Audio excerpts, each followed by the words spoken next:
Drago mi je da si došao u našu emisiju Split Happens. Mi ovako često razgovaramo o tebi i tvojim emisijama, temama i tako tome i sad nas svih zajedno zanima kako je uopće sve skupa to počelo i kad je počelo. Pa sad ovako bi to mogli početi. Svaka priča na svijetu ima uvijek više početaka, a ovo je vezano isto uz razne sinkronicitete i uz jedno praznovjerje, mogli bismo reći punovjerje, koje je vezano uz nogometnu religiju koju svi muški znaju, a to je ako dobiješ loptu pa ne pucaš po golu, dobit ćeš gol. Tako negdje prije 11 godina, sam ja malo onako banalno zapeo s nekakvim od ovih pisačkih svojih gaža i u to vrijeme Jasna Burić meni predložila da dođe na televiziju, ja sam nju slučajno poznao i sretao na hodnicima i onda sam rekao dobro može i onda sam došao do nekog dečka koji se zvao Domagoj Burić i on je meni predložio da ja radim emisiju Na rubu znanosti. Ja sam mu rekao, ja ti ne znam ništa o televiziji. On je rekao, nemam veze, to ćeš naučiti. A opet je slučajnost bila u tome što sam ja te teme stvarno dobro poznao. Cijeli život sam bio izložen tim knjigama. 90-ih je počelo izlaziti Svjetlus, kasnije Nexus i sve te knjige. I bio sam u to vrijeme doktor za Atlantidu i slično, zato je to bila prva emisija. I tako sam počeo jednom nizom slučajnih okolnosti za one koji vjeruju u slučajnosti, nizom sinkroniciteta za one koji vjeruju u sinkronicitete i to je to. Uglavnom ja sam sretan, ispunjen čovjek. Koja ti je od emisija digla najviše prašine? Jesi li se često susretao sa cenzurom? Jesu li ti, na primjer, zabranili nekad nekog gosta ili nešto slično tome? Ja nikad u životu nisam imao nijedan susret s cenzurom. Nije me čak zapravo nitko ni pitao ni o jednoj temi. A sad prašine, ne prašine, teško je reći, zato jer kuš emisija ide u tjedan, sve tako brzo prođe. Sve te prašine su zapravo nekakav šum u komunikacijskim kanalima, nekako nešto po internetu, neko piše, neko nešto priča i slično. Ispočetka, u stvari, emisija imala jedan u startu odmah jako pozitivni feedback, poslije su se svi na to naučili. Bilo je sad nekih tema koje su bile možda u suprotnom smjeru išle od nekih glavnih tijekova stvari, ali ni oni nisu podigli neku prašinu da bi se neko zapravo na to obraćao pažnju, pogotovo zato jer su se vrlo brzo pokazale točnima. Recimo, ne znam, sjećam se emisije o svinjskoj gripi usred onog histerije gdje se ministri pred kamerama frču rukave, svi se cijepe, a očigledna prevara, ne?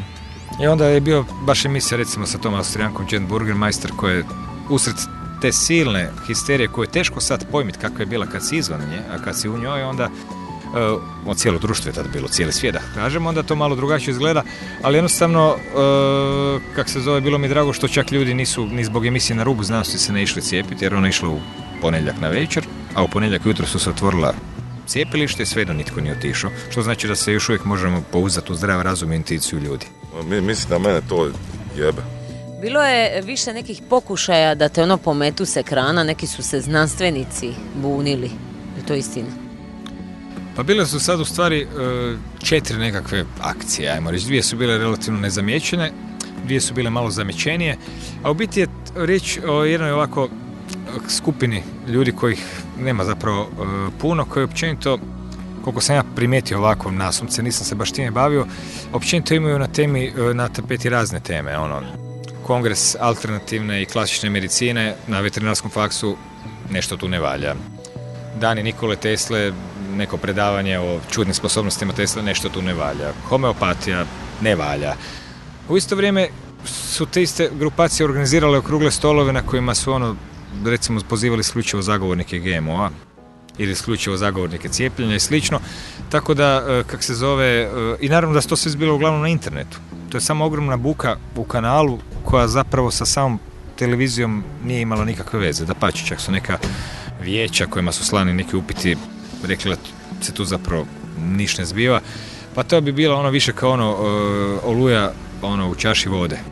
I onda ja bi ovako pjesnički se izrazio da je to ovako jedan kontrolni sustav počeo slati svoje robote. Mislim, tih robota ima u raznim područjima. Pogledajte neka ministre, pogledajte neke predsjednika vlada, premijere, vidjet ćete robote koji dolaze, koji nemaju pojma čeg su dio i imaju nekoliko osobina kojih sve povezuje. Vrlo su arogantni, vrlo su agresivni, krutih stavova, onako dosta i egotripovi i slično, i to je zapravo gledam kao dio tog jednog te šire dinamike zbivanja. Da ste vi desničar možda?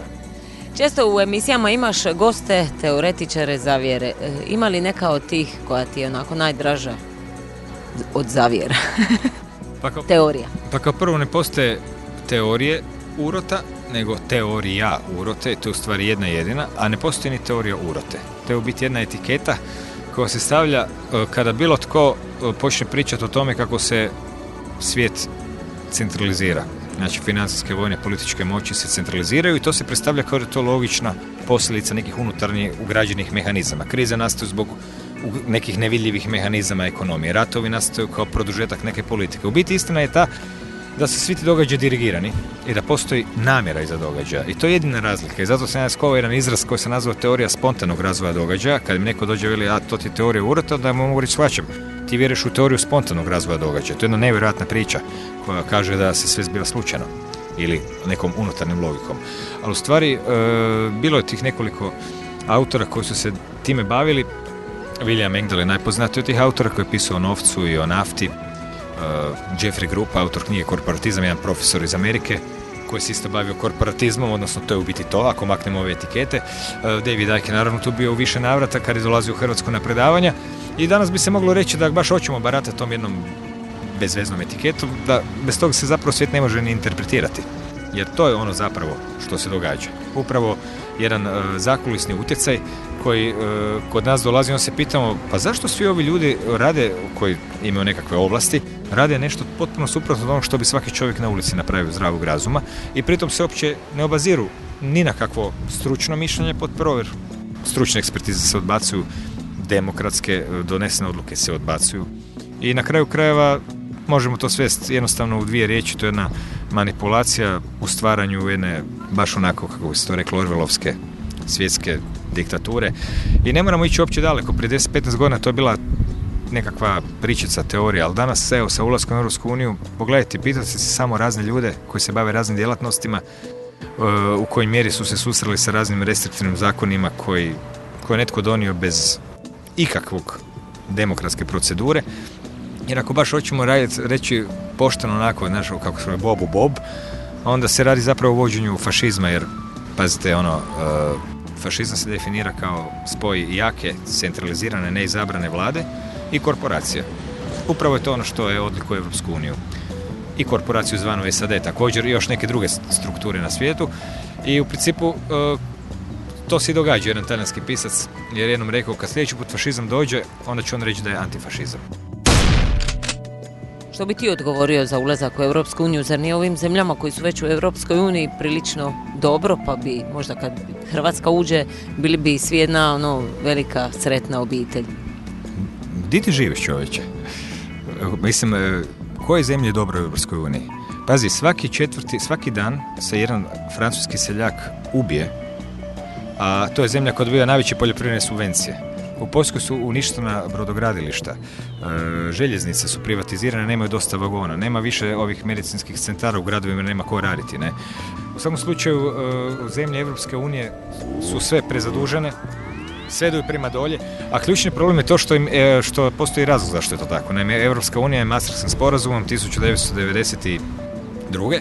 zabranila državama da tiskaju svoj novac, odnosno oni ga tiskaju, ali ga ne proizvodi na način kako se do sad radilo, da jednostavno država stvori novac ni iz čega i onda on nekako oživi cirkulatorni sustav države, nego privatne institucije stvaraju novac koji ti onda posuđuješ uz kamate i ne smiješ naravno drugačije raditi jer su te tvoje vlade obavezile da to ne radiš. Drugim riječima, ta odluka koji je Hrvatska dio je devastirajuća jer ono u sebi ima ugrađenu formulu prema kojoj dug cijelo vrijeme raste 4 puta brže od novčane mase. Prema tome, bizarno je slušati traženje za ekonomskim rješenjima koje vidimo po raznim emisijama kad je u sustav ugrađeno, i to na razini Europske unije, to da jednostavno on ide prema dolje. I nije bez veze ugrađen da ide prema dolje.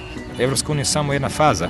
Kad će u Europskoj uniji biti toliko loše, onda će te predstavnici nadnacionalnih struktura reći, znate što, moramo nešto poduzeti, moramo napraviti svjetsku državu da ovo riješimo. Na kraju krajeva ja sam u svojoj knjizi na ovoj dečkoj djebitu u skokovima baš izrezao sve novinske članke kako raste centralizirana diktatura. Prvo malo su banke krive, pa ovo, pa ono, na kraju su sad donijeli tijelo koje je vlada na 6000 banaka i slično. Prema tome, ideja da će u Europskoj uniji ikome se išta dogoditi dobro, zanemarimo. Mislim, to je jedan cinizam. Ima li bar neki tračak optimizma tu negdje? A mislim, ima mjesta za optimizam i to jako puno, jer te strukture o kojima pričamo, one samo nude iluziju moći. Pazi, sve policajci, sve policijske uniforme moraju animirati ljudi, naši prijatelji, susjedi.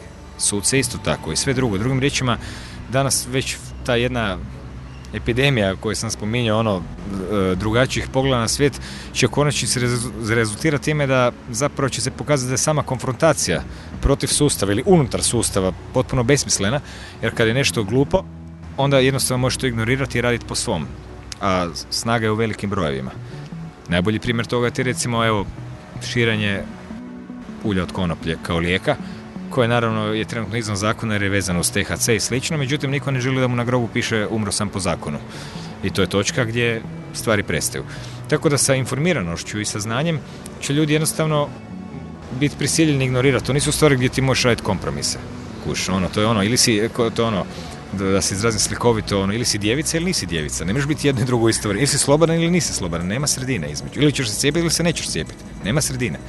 Tako da, u stvari, optimizam je vezan isključivo uz to šta će ljudi sami odlučiti, da li će dopustiti da ih se bez veze zastraši ili će shvatiti da su to samo slike ugrađene u njihovu glavu sa namjerom da oni sami donesu zaključke koji su naprijed planirani. Drugim riječima, to je sve samo igra uma. To je riječ o okupaciji stavova i uvjerenja ljudi. Sve se u stvari svodi na to, jer ove sve stvari su fiktivne. Pazi, Europa postoji, evropski narodi postoje, 500 milijuna ljudi postoji. Ali ovi zakoni, papiri, crte, granice, strukture, to su imaginarne stvari. One postoje samo ako ti misliš da one postoje. To su izmislili kapitalisti, hoću reći Amerikanci. Osim što si urednik, voditelj, znanstvenik, novinar, ti si i glazbenik. Evo, pita si me di ima u Splitu kupiti rabljenih ploča. Sad ćeš to i obaviti, ako ih nekim slučajem nađeš. Kako je bend, kako to sve funkcionira i koliko uopće vremena imaš za taj tvoj hobi, razonodu? U stvari, taj moj sadašnji hobi nije počeo kao hobi prije 25 godina, kad smo počeli svirati kao Fantomi. To je naša bila, kako bi se reklo, profesionalna djelatnost, koja je s vremenom odumirala. Međutim, ona nije nikad prestala djelovati, pa mi stalno tak sviramo po nekim klubićima i snimamo ploče. Međutim, kako imamo sve više nekakvog sviračkog iskustva, zapravo nam za to treba sve manje vremena. To ti je ko sa onim kamenim kotačem. Treba ti puno snage da ga zarotiraš. Da sada trebam raditi band, tražiti muzičare, rupu, trošio bi puno energije. Međutim, kad jedan stvar se vrti, malo dodaš energije povremeno i ona se dalje vrti. Taj muzičarski život je jedan vrlo iscrpljujući način života na raznim razinama, što je naravno teško objasniti nekom ko nema to iskustvo, ali svi koji ga imaju, on je zabavan, ima svoje trenutke ushićenja i sve je to zgodno, ali ima i puno praznog hoda, određivanja, trenutaka frustracije, trenutaka kad ti ne ide i slično. Tako da ne bi nikako baš volio da mi se cijeli život zapravo svodi na takav jedan način života, pogotovo u okolnostima koje nisu tome baš blago naklone. Ovdje nas je malo čudno. Koliko ulažeš u svoje tijelo, tipa, je li se baviš nekim sportom, vježbaš jogu?